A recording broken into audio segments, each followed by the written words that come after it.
C'est une coïncidence, il est là, il fête son anniversaire. Nous lui souhaitons joyeux anniversaire à lui. Lui, c'est M. Luido Balekela. Merci bien. Joyeux anniversaire. Merci, cher David. Merci de tout cœur. Merci aux téléspectateurs. Voilà, aussi les téléspectateurs vous le souhaitent. Merci. Alors, M. Luido Balekela, primaire au niveau de l'Assemblée nationale, les caciques de l'Union sacrée divisée. Donc, c'est les présidiums. Mbosso fait partie du présidium. Bahati du présidium, Vital Kamerhe du présidium. Pourquoi ne pas privilégier peut-être le mot d'ordre du chef de l'État? Bien, je commence d'abord par vous remercier de m'avoir accepté sur votre plateau. Mais avant de répondre à votre question, je voudrais faire une mise au point par rapport à ce que le kamikaze, permettez-moi l'expression, qui vient de passer avant moi, a débité comme mensonge. Bon, le kamikaze, là, c'est fort. Non, en fait, c'est une métaphore. C'est une métaphore. Oui, une mais métaphore. oui, ça c'est fort. Je vais m'expliquer, parce que ces messieurs, il n'y a pas 5-6 mois, il passait dans les médias comme communicateur de l'AFDC. Oui, je l'ai reçu comme communicateur de l'AFDC sur mon plateau. Je suis étonné qu'il passe ici pour marcher sur la tête avec les jambes en l'air, en parlant de Modeste Bahati comme de son copain. Et donc, je vais essayer, bien qu'en gardant ma distance en tant qu'enseignant de communication, de le remettre sur le droit chemin. Alors, pour répondre à votre question, je crois que pour la première fois dans l'histoire de la politique, de la démocratie congolaise, je voulais dire, nous connaissons une avancée dont on ne peut pas douter. C'est notamment cette initiative que le président de la République, en tant que la haute autorité politique de l'Union sacrée, a prise en laissant aux prétendants, aux pêcheurs, d'exprimer leurs ambitions et la liberté aux élus de porter les dévolus sur celui qui devra demain donc présider aux destinées de l'Assemblée nationale. Donc, qu'ils se sentent ici et félicités. Félicitations également au secrétaire général de l'UDPS qui a émis ce communiqué ce jour. Vous savez, ça intervient 24 heures avant les élections. Au moins, c'est une garantie que les gens n'auront pas l'occasion de contacter les prétendants pour se faire soudoyer. Donc, l'initiative est très belle, c'est une avancée sur le plan démocratique. Alors, pour ne pas emboîter le pas à cette incompétence démocratique que j'ai suivie sur ce plateau avant mon passage, j'aimerais dire que Modeste Bahati est le candidat idéal pour présider aux destinées de l'Assemblée nationale. D'abord, sur le plan géopolitique, le centre dont je suis ressortissant moi-même est déjà représenté au plus haut niveau par le président Félix Tshisekedi.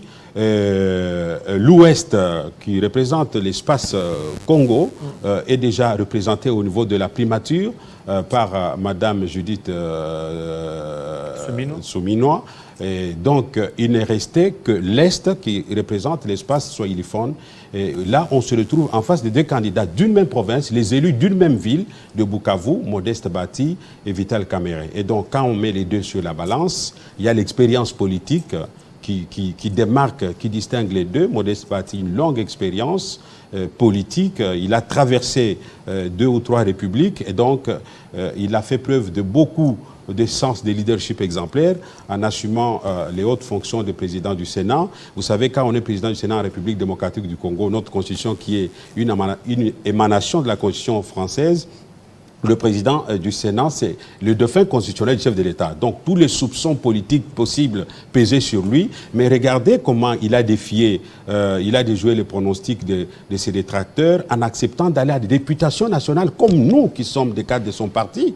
Il est allé comme collègue, candidat député national, alors qu'il avait la possibilité, oui, il avait la possibilité de se présenter comme candidat à la présidence de la République. Il ne l'a pas fait. Il est allé jusqu'au bout. Il a fait la remise et reprise. Et vous savez, jusqu'à la fin de son mandat, le Sénat n'a pas connu une crise comme on en a connu à l'Assemblée nationale. Le bureau est resté stable jusqu'à la dernière minute et il a bien géré l'Assemblée. On a parlé ici, une divagation que j'ai suivie ici, la loi sur l'agriculture. Mon cher, moi je suis philosophe de formation. Le Moyen-Âge, le développement est parti des monastères grâce à l'agriculture. Quand on investit dans l'agriculture, nous sommes un pays en guerre de manière perpétuelle depuis plus de 2 décennies. Lorsque les investisseurs viennent investir dans l'agriculture, c'est pour booster l'économie du pays, c'est pour créer les emplois. Ceci ne veut pas dire que la loi leur donnait la nationalité ou la capacité de posséder les terres congolaises à perpétuité. Nous avons des lois comme la loi, par exemple le projet pour la réhabilitation de l'aéroport d'Indili, on donne à des investisseurs qui vont exploiter l'aéroport pendant autant d'années et après,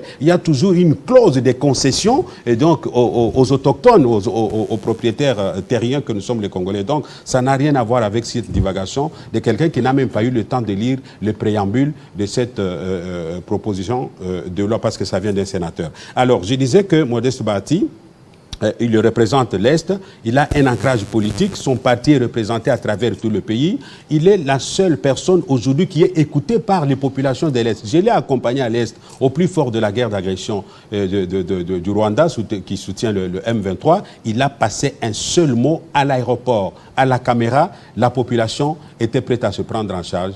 Mais il a fallu encore qu'il dise un mot pour que la tension se calme. Ça montre que c'est un leader qui peut donner un mot d'ordre et la population obéit. Oui, mais... Aujourd'hui, il est en compétition avec Vital Kamerhe. C'est vrai, on l'a vu faire la tournée à travers l'Est lorsqu'il est sorti de la prison. Mais vous savez, vous avez les images, vous savez ce qui a été coupé, ce qui a filtré à travers les téléphones. Donc c'est pour dire que Modeste Bahati, c'est une personnalité sur laquelle les élus peuvent compter. C'est une personnalité qui a non seulement un leadership exemplaire, un archi-leader d'ailleurs du Grand Kivu, mais aussi qui a un sens de cohésion nationale et sens de l'unité. Il peut rassembler les élus. C'est la seule personne qui, aujourd'hui, si le gouvernement est en difficulté pour payer les émoluments des élus dans le temps ou dans le délai, il est capable, au regard de sa crédibilité dans les circuits financiers congolais, de frapper à la porte de 2 ou 3 banques, obtenir les fonds qu'il faut payer aux députés nationaux, leurs émoluments à temps, et quant à l'État de restituer par la suite à travers ce qu'on appelle les frais de fonctionnement. Donc il est le seul candidat dans cette compétition qui peut relever ces défis, mais également assurer aux députés les soins médicaux, mais également booster la diplomatie parlementaire. Vous savez, il en a fait preuve lorsqu'il a été président du Sénat. Il a fait le tour de beaucoup de pays où il a représenté la République démocratique du Congo, et pendant tout son mandat, il n'a manqué à aucun rendez-vous international en ce qui concerne la diplomatie parlementaire. C'est la personne sur laquelle le président Tshisekedi peut compter.